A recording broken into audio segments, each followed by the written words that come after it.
नमस्कार दोस्तों, स्वागत है आप सभी का संघर्ष आईएएस के यूट्यूब चैनल पे। आज हम इस वीडियो में बात करेंगे सिंधु घाटी वैदिक सभ्यता के जो धार्मिक जीवन था, किस तरह का था। ऋग्वैदिक समाज में किस तरह का था, उत्तर वैदिक समाज में किस तरह का उनका धार्मिक जीवन था, किसकी पूजा करते थे, किस तरह की उपासना करते थे। इन सब के बारे में हम आज बात करेंगे, ठीक है। तो इससे पहले हमने सारी वीडियो में देख लिया हूँ वैदिक समाज का जो उत्तर राजनीतिक व्यवस्था थी, उनका विस्तार कहाँ था, ऋग्वैदिक काल का, उत्तर वैदिक काल के किस तरह का विस्तार हुआ है, किस तरह के आप देख सकते हैं उनका जो कालक्रम था, उनके बारे में बात की। इनकी जो पुरातात्विक साक्ष्य थे, साहित्यिक साक्ष्य थे, ऋग्वेद के बारे में, यजुर्वेद के बारे में, सामवेद के बारे में, अथर्ववेद के बारे में, उपनिषद के बारे में बात किया था, आर्डक के बारे में बात किया था। पुराने वीडियो हैं, उन सबको देखेंगे तो आपको पता चलेगा कि किस तरह से ऋग्वैदिक समाज का उत्थान हुआ। आर्य कैसे आए। आर्य एक शब्द होता है, संस्कृत शब्द होता है जिसका मतलब श्रेष्ठ होता है, ठीक है। वो पहले कहाँ पे आए, सप्त सिंधु प्रदेश में, जो मैक्स मूलर जैसे कुछ महान विद्वानों द्वारा ये बताया गया कि कहाँ पे सबसे पहले ये आज आर्य जो आए थे, रहते थे, जो वैदिक संस्कृति का उत्थान हुआ। वैदिक संस्कृति में सबसे बड़ी जो समस्या है उनकी लिपि नहीं थी। वो लिखना या इस तरह के कोई लिखने की साक्ष्य नहीं प्राप्त हुआ, लिप नहीं प्राप्त हुआ। उनकी जो भी चीज़ें प्राप्त हो जाए, ऋग्वेद प्राप्त हुआ, उत्तर वेद प्राप्त हुआ, ये कई वर्षों के बाद ये एक वेद व्यास द्वारा जो ऋग्वेद को संकलित किया गया है, ये एक श्रुति थी, एक पीढ़ी से दूसरे पीढ़ी में चली आ रही थी। तो बाद में कुछ महान ऋषियों द्वारा ऋग्वेद का रचना किया गया कि ऋग्वेद में बताया गया इस तरह के थे। उत्तर वेद की जो रचना है, जो ग्रंथ है, ये कुछ ऋषियों द्वारा संकलित किया गया था, न कि उस दौरान जब ये वैदिक संस्कृतियाँ थी, उस दौरान कोई लिपि थी, कोई ऐसी पुस्तकें थी इस तरह लिखी गई, ऐसा कुछ नहीं था, ठीक है।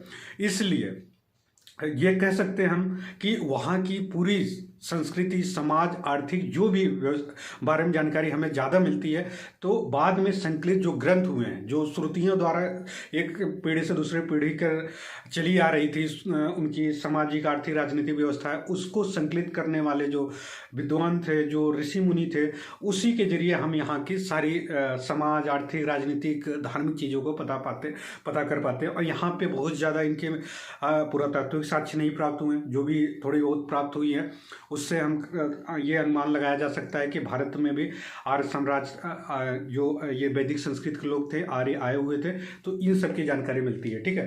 तो हम आज इसमें देखते हैं ऋग्वैदिक समाज के बारे में। ऋग्वैदिक जो धार्मिक जीवन था, ऋग्वैदिक धार्मिक जीवन, उत्तर वैदिक, इसको हम दोनों का तुलनात्मक अध्ययन देखेंगे।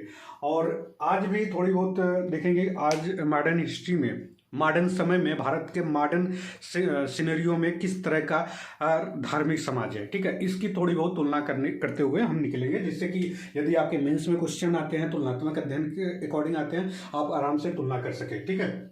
तो हम बात करते हैं इसमें। तो यहाँ पे देखिए, एक ऋग्वेद में यास्क के नाम के व्यक्ति थे जिन्होंने निरुक्त में लिखा है कि 33 देवताओं का वर्णन किया गया है। किसने देवता के?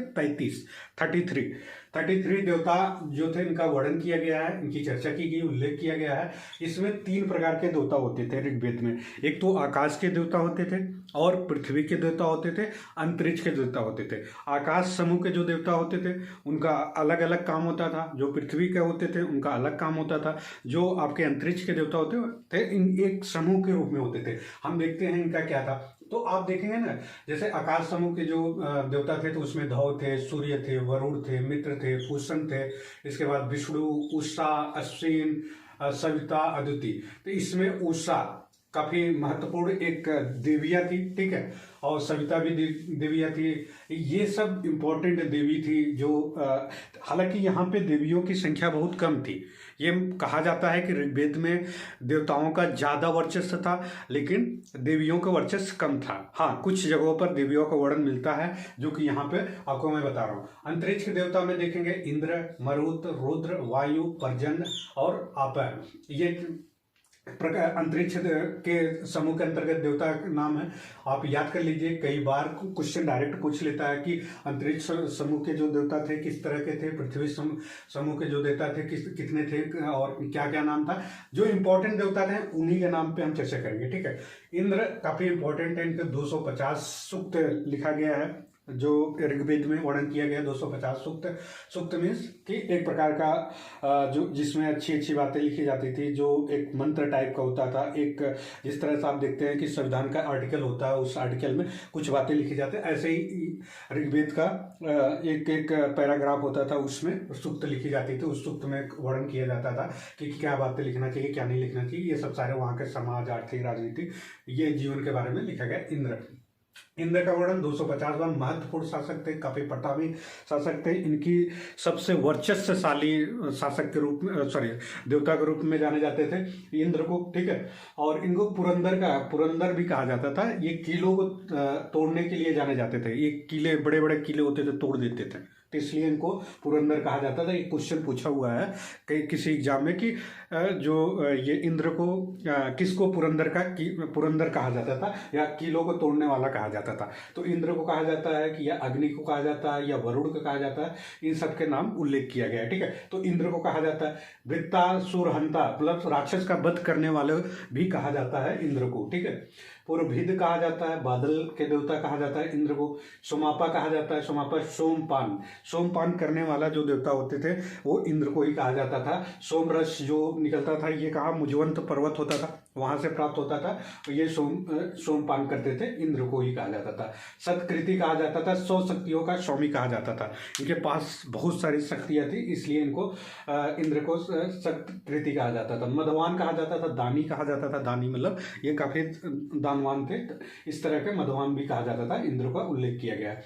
इसके बाद महत्वपूर्ण नेक्स्ट जो देवता आते हैं उनका नाम है अग्नि है।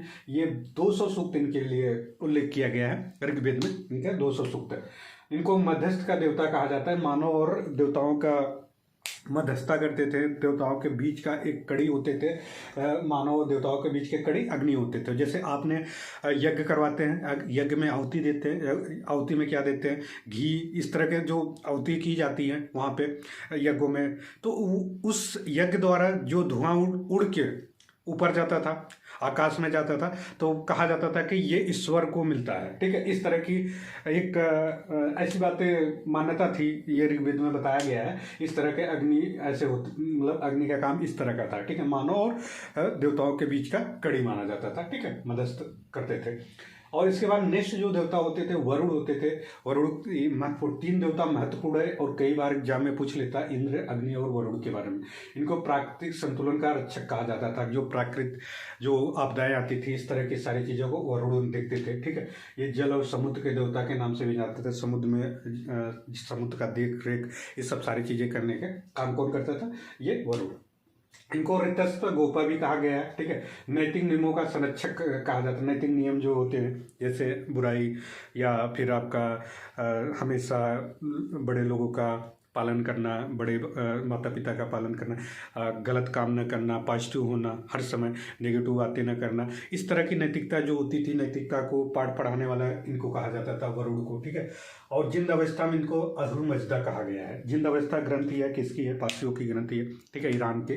तो वहाँ पे इनमें अहुर मजदा कहा गया वरुण को। कई बार क्वेश्चन पूछा हुआ, आप देखेंगे, याद कर लीजिएगा, अहुर मजदा क्या है, ठीक है, किसको कहा जाता है, वरुण को कहा जाता है। इसके बाद सोम देवता थे। सोम देवता 9वां मंडल में, इनको जैसे ऋग्वेद के 10 मंडल होते हैं, 9वें मंडल में सोम देवता का उल्लेख किया गया है, ठीक है। सोम वनस्पति का अधिपति होते थे। सोम वनस्पति जो पाई जाती थी, कहाँ पाई जाती थी, जो एवरेस्ट हिमालय होते हैं, हिमालय के मुजवंत श्रेणी में, मुजवंत चोटियों के आसपास वहाँ पे वनस्पतियाँ सोम पाई जाती, वहाँ से सोम रस निकाला जाता था, उसको देवता कहा जाता, सोम को कहा जाता है।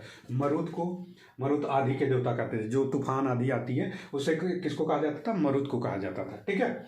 नेक्स्ट अश्विन जो चिकित्सक देवता होते थे। ये कई जगह पर वर्णन किया गया है कि अश्विन, जैसे कहीं चोट लग जाता था, किसी के पैर टूट जाते थे, इस तरह के सर्जरी करना, इन सब का काम क्या होता था, अश्विन देवता को होता था, ठीक है। सूर्य, ये विश्व का रक्षक, अच्छे बुरे कामों का दृष्टा की, ये विश्व का सूर्य क्या है, आज भी देखते हैं। सूर्य क्या आपको ज़्यादा से ज़्यादा प्रकाश देते हैं, आपको चलने में सहायता होता है प्रकाश से, बहुत सारी चीज़ें होती है आपकी, हर एक चीज़ें। अगर प्रकाश सूर्य नहीं होता शायद अस्तित्व थोड़ा से मुश्किल होता, क्योंकि पूरी दुनिया, हर कोई भी मटेरियल हो, चाहे नॉन लिविंग हो या लिविंग हो, सब किससे बना है, या तो एनर्जी या मटेरियल, दोनों मिलकर बना, मटेरियल और एनर्जी से। एनर्जी जिस दिन खत्म हो जाएगी उस मटेरियल भंगुर हो जाएगा, खत्म हो जाएगा, पूरी उसका कोई अस्तित्व नहीं रह जाएगा। तो ये मान के चलिए एनर्जी का स्रोत जो आज भी जीवनदानी किसे कहा जाता है, ईश्वर को कहा जाता है, सूर्य को कहा जाता है। सूर्य ही क्या होता है, सूर्य में हमने सूर्य के अगर भूगोल पढ़ेंगे वहाँ पे बताएंगे सूर्य से किस प्रकार से लाइट आ रही है पूरी दुनिया में, पूरे ब्रह्मांड की बात न करके पहले सोलर सिस्टम की बात करूँ, वहाँ तक कैसे लाइट जा रही है। हाइड्रोजन से हीलियम का संलयन होता रहता है, बराबर हाइड्रोजन से हीलियम बनता रहता है, तो बहुत अपार मात्रा में ऊर्जा निकलती है। तो ये क्रिया सूर्य में होती है। सूर्य के बारे में बात करेंगे, सूर्य का जो ये सन है, सन की जो अंदर आंतरिक भाग है, सोलर का आंतरिक भाग है और उसकी बाह भाग है। आप भूगोल वाले चैप्टर में देखेंगे, रिवीजन सीरीज हमने स्टार्ट किया हूँ, उस रिवीजन सीरीज में आपको बता देंगे। जैसे ये पृथ्वी का वायुमंडल होता है वैसे सूर्य का वायुमंडल होता है, आंतरिक भाग पृथ्वी का होता है वैसे सूर्य का आंतरिक भाग होता है। उन सब के बारे में हम चर्चा करेंगे, ठीक है। पर्जन को वर्षा या नदी का देवता कहा जाता था, इंपॉर्टेंट है, ठीक है। सरस्वती को ज्ञान की देवी का वर्णन किया गया, सरस्वती का वर्णन किया गया। अडायनी को जंगल का देवी कहा जाता था, ठीक है। अब ये देवियों का वर्णन जो है कि ऋग्वेद में बहुत कम पाया जाता है, इनकी कम महत्व बताई गई है, ठीक है। सबसे प्रसिद्ध जो देवी थी उस अप्सरा थी, उर्वशी नाम था इनका, ठीक है। अप्सरा को उर्वशी कहा जाता था, तो उर्वशी का ही सबसे प्रसिद्ध देवी माना जाता है। सबसे महत्वपूर्ण जो थी उषा थी, प्रभात की देवी थी। सुबह जैसे आप सुबह उठते हैं जो लालिमा निकलती है, इस तरह के कहा जाता है। उषा काल की देवी कहा जाता था, उषा को प्रभात की देवी कहा जाता है। ईला आहुति की देवी, जब आप यज्ञ देते हैं, यज्ञ के समय जो आहुति दी जाती है, जो उसमें घी या फिर उसमें अन्य जो मटेरियल होता है जो छोड़ा जाता है, आप लोग जानते होंगे, यज्ञ जब कराया जाता है तो उस दौरान इनको आहुति की देवी कहा जाता था, ईला को। यहाँ पे ऋग्वेद में अगर देखा जाए तो ऋग्वेद में जो चीज़ें थी, ऋग्वेद में यहाँ पे बहुदेववादी था। जिस हिसाब से देखते हैं इतने सारे देवताओं का, बाद में ये एक नई धारणाएं या नई संकल्पना विकसित हुई, ठीक है, परिकल्पना विकसित हुई। यहाँ जो ऋग्वेद वाले थे इन्होंने एकस्वरवाद को मानते थे कि सारे देवता का मतलब सारे देवता एक ही थे और उनका सबका अलग अलग रूप है, अलग अलग काम है। इस तरह की भी बातें बहुदेववाद के प्रचलन के साथ साथ एकस्वरवाद का प्रचलन भी ऋग्वेद में मिलता है, ठीक है। यहाँ के ऋग्वेद के लोग ज़्यादा करके किस पे डिपेंड होते थे, ये यहाँ पे मोक्ष की बातें नहीं करते थे। यहाँ पे ज़्यादा करके लोग जो ऋग्वेद के लोग थे वो भौतिक चीज़ों पर ज़्यादा निर्भर होते, भगवान से ईश्वर से कामना करते थे, अपनी सुरक्षा से रिलेटेड, अपनी भौतिक चीज़ों के लिए, धन धान्य के लिए, पुत्र के लिए, ये सब वर्णन मिलता है कई जगहों पर ऋग्वेद में, ठीक है। तो इन्होंने किसकी कामना करते थे, भौतिक वस्तुओं की, ठीक है, पैसे कौड़ी की बात करते थे, इस तरह की संतान धन आदि की बातें करते थे ये ऋग्वेद के लोग, ठीक है। यहाँ पे स्तुति पाठ कराया जाता था, यज्ञ बलि की जाती थी। यज्ञ बलि में आप देखेंगे तो वनस्पतियाँ तो होती थी, जैसे क्रॉप से भी यज्ञ के दौरान आहुति की जाती, साथ में पशुओं की भी बलि की जाती थी। ऐसा इनका लौकिक रूप ज़्यादा होता था, परलौकिक से ज़्यादा इनका ज़्यादा ऋग्वेद के जो लोग रहते थे पारलौकिक चीज़ों पर कम ध्यान देते थे, लौकिक ज़्यादा। लौकिक मीन्स होता है कि ये लौकिक मीन्स जो इस लोक से, पृथ्वी लोक से, कि हमें ज़्यादा धन हो जाए, ज़्यादा पुत्र प्राप्ति हो जाए, ज़्यादा शक्तिशाली हो जाऊं, इस तरह की हमें कोई मार न सके, अमरता की, इस तरह की बातें करते थे ये लोग। सुख सुविधाओं की बात करते थे, बहुत ज़्यादा पैसे धन दोनों, इस तरह की विलासिता वाली जिंदगी की बातें करते थे ये ऋग्वेदिक काल के लोग, ठीक है। यहाँ पे यज्ञ के दौरान यहाँ पे मंत्र नहीं पढ़ा जाता था ऋग्वेद में। अब उत्तर वैदिक काल में देखते हैं कि यही सारी चीज़ें यहाँ पे भी देवता थे, लेकिन इन देवता अलग अलग देवताओं को अलग अलग, थोड़ी से जो पहले देवता थे ऋग्वेद में महान देवता थे उनको अब थोड़ी सी कमजोर देवता साबित किया गया। यहाँ पे अन्य देवताओं को महान बनाया गया। उत्तर वैदिक काल में ब्रह्मा विष्णु, जैसे ब्रह्मा विष्णु और रुद्र शंकर का, इन सब का बोलबाला हो गया। ब्रह्मा को प्रजापति कहा जाता था। उत्तर वैदिक काल में महत्वपूर्ण देवता ब्रह्मा को माना गया, प्रजापति को माना गया, ठीक है। और इसके बाद विष्णु को पालक और रक्षक कहा गया है। पालक मतलब किसी भी जो मानव थे उनकी सुरक्षा, उनकी संरक्षण करना, उनको इस सब का कौन करता था, विष्णु करते थे, ठीक है। यदि कोई किसी प्रकार की प्रॉब्लम होती थी, इस तरह के काम कौन करते थे, विष्णु। और पुष्ण को शूद्रों का देवता माना गया, ठीक है। रुद्र को भी काफी यहाँ पे महत्वपूर्ण राजा माना गया।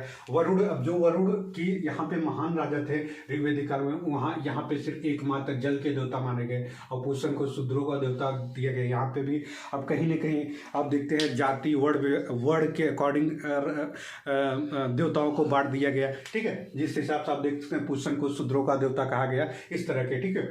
यहाँ पे स्तुति पाठ है करते रहते थे कि जब भी मंत्र उच्चारण करना, ये सब सारे करना, ये स्तुति पाठ के अंतर्गत। यज्ञ के दौरान यहाँ पे पशु बलि की जाती थी, ठीक है, पशु बलि की जाती थी, मंत्र भी पढ़ा जाता था। यहाँ पे ऋग्वेद में मंत्र नहीं पढ़ा जाता था। ये इंपॉर्टेंट बात है, कभी भी पूछ सकता है एग्जाम में, ठीक है। आपको कई बार ये सब क्वेश्चन पूछा हुआ है कई बार, और आप देखेंगे कि प्रीवियस ईयर क्वेश्चन में मेंस के दृष्टि से भी आप लिख सकते हैं कुछ धार्मिक जीवन किस तरह की थी उत्तर वैदिक काल और ऋग्वेदिक काल। तुलनात्मक अध्ययन पूछेगा तो हमने तुलनात्मक तरीके से बता दे रहा हूँ आपको। और यही सारी चीज़ें आज भी देखेंगे, आज भी हमारे यहाँ तरह तरह के धार्मिक व्यवस्थाएँ हैं, अलग अलग समाज है, अलग अलग उनकी समुदाय के अलग अलग देवता हैं। जैसे आप देखते हैं मुस्लिम समुदाय में उनका इस्लाम का अलग पैगंबर को मानते हैं, अलग अलग देवताओं को मानते हैं उन लोग। और आप देखेंगे हिंदुओं में जिस तरह के आज यहाँ पे देवता हैं वही आज है शंकर, विष्णु, ब्रह्मा, महेश, दुर्गा, काली, बहुत सारी देवता देवियाँ हैं आज के, ठीक है। और आप ईसाइयों में देखेंगे, ईसाइयों का ईसा मसीह को मानते हैं इस तरह से। आप देखें पारसियों का उनका अलग देवता होते हैं। इसके बाद आप बौद्ध जैन का अलग देवता, किसी को सब सिखों का अलग देवता मानते हैं। इस तरह की परंपराएं आज भी देख सकते हैं आप। इनका क्या था, किस तरह के लोगों में आज भी हिंदुओं में देखिए यज्ञ कराया जाता है, ये सारी चीजें होती रहती, ठीक है। इस तरह की व्यवस्था थी यहाँ पे। और अतिथि जो यज्ञ के दौरान बहुत सारे अतिथि आते थे या तो उनको गोधन कहा जाता था। क्या कहा जाता था? गोधन। गोधन मीन्स होता है गोमांस खिलाया जाता था, ऐसा भी उल्लेख मिला हुआ है उत्तर वैदिक काल में। इस तरह के भी उल्लेख किया गया है कि बलि की जाती थी, बलि के बाद जो बलि बकरे की जाती थी, इस तरह की सारी चीज़ें होती थी। अब जो भी लिखा हुआ है ये सारी बातें हमने किताबों से, जो इम्पोर्टेंट महत्वपूर्ण किताबें हैं, ठीक है, जो ऑथेंटिक किताबें हैं, जो यूपीएससी की दृष्टि से तो रिकमेंडेशन की जाती है कि हाँ ये बड़े लेखक हैं, ये काफ़ी रिसर्च की हैं, उन्हीं किताबों से जरिए हम यहाँ पढ़ाया जा रहा है, कुछ अपने मन से नहीं पढ़ा रहे, ठीक है।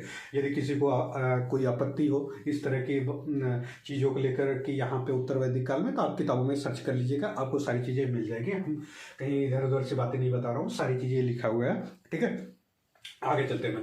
तो और यज्ञ कराए जाते थे। यज्ञ कई प्रकार के होते थे, ठीक है, यज्ञ कई प्रकार के होते हैं। एक तो प्रथम प्रकार के यज्ञ होते थे जो दैनिक यज्ञ होते थे, जब जन्म होता था, विवाह होता था, मृत्यु के दौरान यज्ञ कराए जाते थे। इस तरह के यज्ञ होते थे आपका दैनिक यज्ञ, इसमें पंचमहायज्ञ और संस्कार आते थे, ठीक है, इस तरह का होता था, ठीक है। नेक्स्ट आप देखते हैं विशेष अवसर त्योहार पर भी यज्ञ कराए जाते थे, जो अग्निहोत्र यज्ञ या सौत्रामणि यज्ञ, इस तरह के यज्ञ होते थे, ठीक है।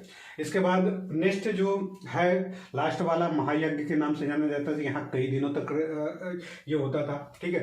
महायज्ञ ये राजाओं द्वारा कराया जाता था, राजा के साथ साथ जनता भी शामिल होती थी महायज्ञ में। इसमें इस तरह के यज्ञ आते थे। अश्वमेध यज्ञ आता था जो सर्वाधिक महत्वपूर्ण यज्ञ माना जाता था। साम्राज्य की वृद्धि, जब राजा साम्राज्य अपनी वृद्धि की प्रशंसा करने के लिए इस तरह की यज्ञ कराता था, ठीक है, उसकी काफी विस्तार होता था साम्राज्य का, ठीक है, इस दौरान। ओके, नेक्स्ट हम देखते हैं राजसूय यज्ञ। राजसूय यज्ञ में क्या है, राजा जब उसका कोई राजा बनता था, मान लीजिए उसकी कोई भी राजा है, उसका पुत्र जो ज्येष्ठ पुत्र होता था, यहाँ पे भी ज्येष्ठ पुत्र ही उत्तराधिकारी होता था, ठीक है। पुरुष प्रधान माना जाता है ऋग्वेद, हमने बात किया हूँ वहाँ पे। आप राजनीतिक व्यवस्था, प्रशासनिक व्यवस्था में आप देखेंगे वहाँ पे ये सारी बातें हैं। तो राजा का जब राजाभिषेक होता था, जब वो गद्दी पे बैठता था, उस दौरान ये राजसूय यज्ञ करा जाता था। तो माना जाता है कि राजसूय यज्ञ काफी महत्वपूर्ण होता था, बहुत सारे लोग आते थे। यहाँ पे जो पुरोहित होता था उसे राजा काफी ज्यादा मात्रा में, कहा एक जगह लिखा गया है कि 2,40,000, कितना, 2,40,000 गाय पुरोहित को दिया जाता था जो राजसूय यज्ञ कराता था। Are you getting? आप समझ पा रहे होंगे, ये बातें लिखी गई है, ठीक है। इसके बाद नेक्स्ट जो इम्पोर्टेंट यज्ञ थे ये वाजपेयी यज्ञ थे।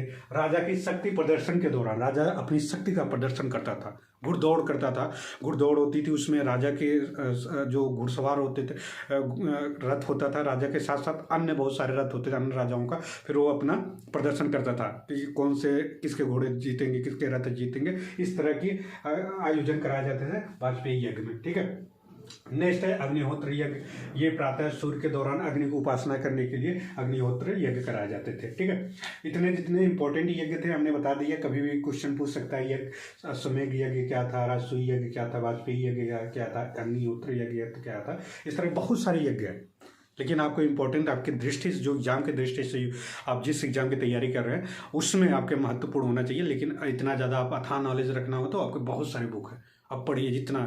ऋग्वेद में ही आपको मतलब शायद मेरे ख्याल से उसको पढ़ने में आपको 2 साल 4 साल लग जाए पूरी चीज़ें समझने में, यजुर्वेद को पढ़ने में। लेकिन हमें मेन जो हमारे एग्जाम की दृष्टि से महत्वपूर्ण है, आपका सिलेक्शन हो जाए, इसके बाद आप विद्वान बनते रहिए यार, सारी चीज़ें पढ़ते रहिएगा। ठीक है, नेक्स्ट हम बात करते हैं। अब हर यहाँ पे वेदों की अलग अलग पुरोहित हो गए, उनके सहायक हो गए थे।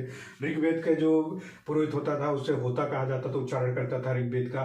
मंत्रावरण उसके सहायक होते थे, अच्छावक उसके सहायक होते थे। ठीक है, सामवेद के जो पुरोहित होते थे उद्गाता कहा जाता था, उस सामवेद का गायन करता था। इसके जो सहायक होते थे प्रतिहोता होता था और प्रस्तोता होता था। ठीक है, यजुर्वेद के जो पुरोहित होते थे अधर्यु कहा जाता था कर्मकांड के लिए। ठीक है, जो यजुर्वेद में खास करके यज्ञ किस तरह होना, कर्मकांड और इस तरह के जो चीज़ें होती थी उनका वर्णन किया गया यजुर्वेद में। ठीक है, इनके जो सहायक होता प्रतिष्ठा उन्नोता कहा जाता था। और जो अथर्ववेद होते थे, अथर्ववेद के पुरोहित को ब्रह्मा कहा जाता था। ये यज्ञ का निरीक्षण करता था और अग्निध और पोता इसके सहायक होते थे। ठीक है, अब देखते हैं उत्तर वैदिक काल में। उत्तर वैदिक काल में ऋग्वैदिक काल के जो चीज़ें थी वो तो थी, यहाँ पे पारलौकिक बातें करते थे और इहलौकिक दोनों की बात करते हैं, लौकिक और पारलौकिक दोनों। यहाँ पे एक जगह पे आपके शतपथ ब्राह्मण में पुनर्जन्म की बातें की गई है और पारलौकिक की बातें मोक्ष की प्राप्ति की बातें करते थे। धन और धान्य की बात तो करते ही थे, पुत्र की बात करते थे, भौतिक वस्तुएं विलासता वस्तु की मांग तो करते थे, अमरता की बात करते ही थे। साथ में यहाँ के लोग पुनर्जन्म की बातें करने लगे और यहाँ के लोग मोक्ष की प्राप्ति की बात कर रहे हैं। आश्रम व्यवस्था यहाँ पे देखने को मिलता है कि आश्रम व्यवस्था थी, कि हमने बात किया था कितने प्रकार की आश्रम व्यवस्था थी ऋग्वैदिक काल में, कि लोग अपनी पहले जो 25 साल होता है वो अपना क्या करते हैं, जो ये ब्रह्मचर्य अवस्था जीते हैं। ब्रह्मचर्य में यहाँ पे लोग अपने आप को संयम रखते हैं, अपनी एजुकेशन प्रणाली, अपनी समाज प्रणाली, इस सब पर ध्यान रखते हैं। फिर गृहस्थ अवस्था आती है जो 25 से 50 की एज में रहती है। इसके बाद फिर वो वानप्रस्थ अवस्था होती है 25 से 75, फिर वो सन्यास के अवस्था में चले जाते हैं, फिर वो मोक्ष की प्राप्ति। इस तरह की व्यवस्थाएं यहाँ पे देखने को मिलती है उत्तर वैदिक काल में। यहाँ पे विवाह प्रणाली, संस्कार प्रणाली देखनी है, 16 संस्कार का वर्णन किया गया है।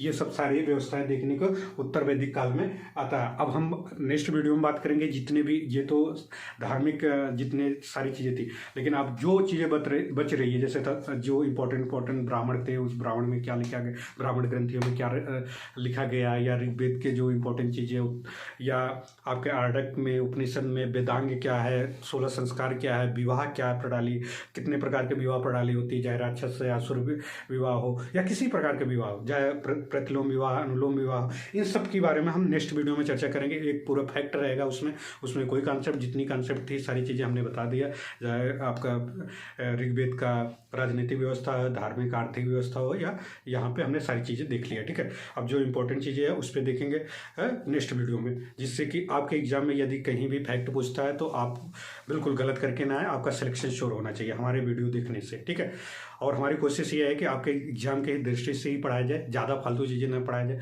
बहुत सारी चीज़ें आप फालतू पढ़ के क्या करोगे यार दोस्त, आपका सिलेक्शन ही नहीं होगा। पता चला एक ही टॉपिक में आप अथाह नॉलेज ले लिए, बाकी टॉपिक नहीं, और क्वेश्चन तो कुछ भी पूछ ले रहा है, किसी भी एग्जाम में देख लीजिए। ठीक है, तो कोशिश यही हमारी रहनी चाहिए कि आपके ही इर्द गिर्द, आपके सिलेबस के इर्द गिर्द, उससे बाहर हम न जाए, 21-20 होते रहे बस, इससे ज़्यादा नहीं। धन्यवाद। और अगर यदि वीडियो आपको अच्छा लगता है यार, लाइक किया करिए, शेयर कीजिए ज़्यादा से ज़्यादा, जिससे हमें मोटिवेट होते हैं, हम पोटेंशियल मिलता है, हम ज़्यादा अच्छे वीडियो बनाते हैं। क्योंकि वीडियो बनाने में टाइम तो लगता ही है, मेहनत लगती है। ठीक है, हम अपने नोट्स जो कलेक्ट किए उस नोट्स के जरिए हम बनाते हैं, अपडेट करते हैं, पूरी अपडेट रहती है, एक भी सारी चीज़ें उसमें गलत नहीं। ऑथेंटिक बुक से पढ़ते हैं, 10-20 बुक पढ़ के तब जाके आपको सारी चीज़ें पढ़ाया जा रहा है। तो आप थोड़ी सी, आपका एक काम है यार, लाइक कर दिया करिए दोस्त। लाइक करने के बाद आप थोड़े से शेयर कर दीजिएगा उन बच्चों के लिए जो चीज़ें, जिनको सही चीज़ें चाहिए, सही गाइडेंस चाहिए। फालतू चीज़ें पढ़ के क्या करें, अथा बुक मिल जाती है। बुक आजकल ऐसी ऐसी आ रही हैं कि यार जो आपको मार्ग को भटका दे रही हैं, आपके डायरेक्शन को भटका दे रही हैं, क्योंकि उसमें होता क्या है कि वो ऐसी सारी चीज़ें लिख देती हैं जो आपके एग्जाम में आता नहीं है, और बच्चे बुक के चक्कर में पढ़ पढ़ के या किसी ऐसे फालतू कोचिंग में पढ़ जाते हैं। आजकल कोचिंग वाले मटेरियल ऐसे दे रहे हैं कि अन्य कोचिंगों से उनका कंपटीशन चल रहा है। हम बढ़िया मटेरियल देंगे, बच्चे मटेरियल देखेंगे, अच्छा आ रहा है तो उनकी कोचिंग ज्वाइन कर लेंगे। अरे इतना ज़रूरत नहीं होती है दोस्त, बहुत मटेरियल लेकर आप तो पढ़ नहीं पाएंगे। आपको याद होना चाहिए, आपके ब्रेन में होगी तभी तो आप तो वहाँ पर परफॉर्म कर पाएंगे अपने प्रीलिम्स मेंस इंटरव्यू में। पता चला कि आप बहुत सारे मटेरियल इकट्ठा कर लिए, लाइब्रेरी बना ली, याद तो कुछ नहीं है, ना हिस्ट्री, ज्योग्राफी, पॉलिटी, इकोनॉमिक्स, क्या कर पाएंगे आप तो परफॉर्म नहीं कर पाएंगे, ना प्रीलिम्स निकल पाएगा, ना मेंस, ना इंटरव्यू, कुछ नहीं। आप ऐसे टाइम पास हो, 4 साल, 10 साल, 15 साल, घर वाले फिर शादी विवाह कर दें, खत्म आपका समय। ठीक है, धन्यवाद ऐसी बातों पर। ठीक है, आप ज़्यादा से ज़्यादा लाइक करिए, शेयर करिए, सब्सक्राइब करिए। Thank you.